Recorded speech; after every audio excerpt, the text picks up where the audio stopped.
Welcome back. Students here in Texas are now banned from using cell phones and other personal communication devices while they're in school.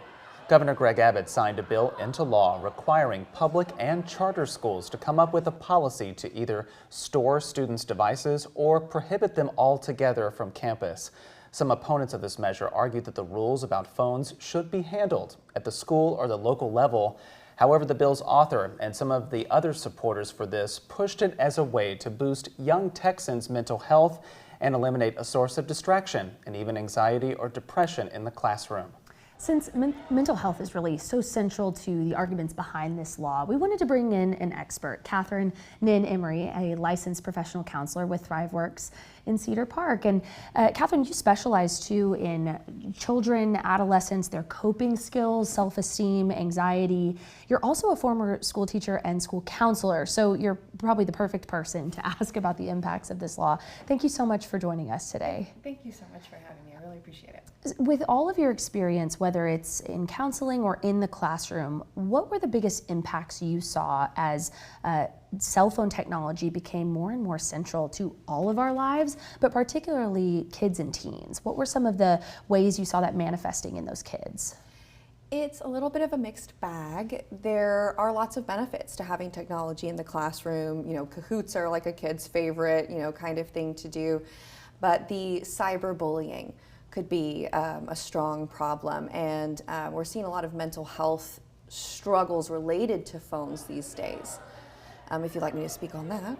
Yeah, when it comes to struggles with that children can experience, particularly with technology and having more and more access to that, what do you see? What comes up the most? Again, a little bit mixed bag because it can be used for good, but then it can also cause real harm. So real quick, good example would be, let's say I've got a teenage girl or boy with body image struggles, but their social media feed is filled with therapists talking about body image and affirmations and body positivity, fantastic use, or skateboarding tricks or learning new languages.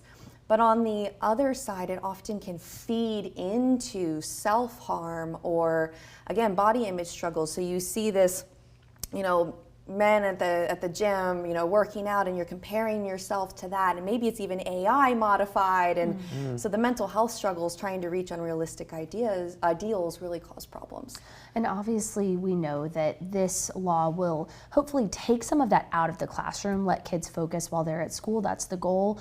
But we know the moment that bell rings, these kids have likely got their phones right back in their hands. And so what are some ways that whether it's teachers, school counselors, parents can be aware of what this law will protect and then where they are going to have to step in? There is some research that shows that school cell phone bans do help with cyberbullying in schools, but not necessarily what happens outside of the school grounds. And so it really becomes, if we're going to do a school ban, then are we not teaching digital literacy in schools or teaching boundaries around cell phone use in schools? And then that falls on the parents, and many parents feel ill-equipped to provide those kind of services or have those conversations with students. So I have a couple quick tips on that, if that's all right. Please go for it. I think any actionable items that folks at home can say, how do I get involved with this? Yeah, so one of the mistakes that we tend to fall into is that we have to be this kind of punitive, on top of them, you're using your phones too much, put your phone down, teachers or parents in that same way. And what's surprising is that teenagers do have a bit of a sense of, gosh, I didn't get good sleep last night because I just was staring at my phone, or, following these feeds I'm following is impacting my mental health. So we don't necessarily give them the credit, and that's not saying like 10-year-olds, right? But our older teenagers do seem to understand. And so a little quick trick is to start with the positive so that you kind of get your kid in so they're not already on the defense, right? What do you like about your social media feed? What do you like about your cell phone use?